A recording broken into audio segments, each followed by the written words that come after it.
தர்மபுரி இளவரசன் மரணம் குறித்து சிபிஐ விசாரிக்க வேண்டும் என்றும், கௌரவ கொலைகளை தடுக்க தமிழக அரசு தனி சட்டம் கொண்டு வர வேண்டும் என்றும் புதிய தமிழகம் கட்சித் தலைவர் கிருஷ்ணசாமி வலியுறுத்தியுள்ளார். புதிய தமிழகம் கட்சித் தலைவர் கிருஷ்ணசாமி வெள்ளிக்கிழமையன்று சென்னையில் செய்தியாளர்களை சந்தித்தார்.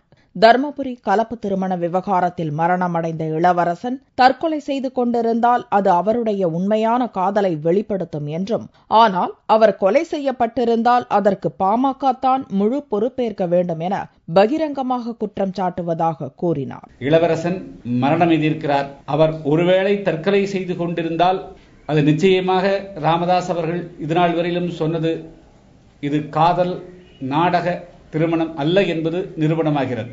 அவர் தற்கொலை செய்யவில்லை அல்லது அவர் கொலை செய்யப்பட்டிருக்கிறார் என்றால் நிச்சயமாக அவர்களை சேர்ந்து வாழ விடாமல் தடுப்பதற்கு காரணமானவர்கள் யார் என்பதை கண்டறிந்தே தீர வேண்டும்.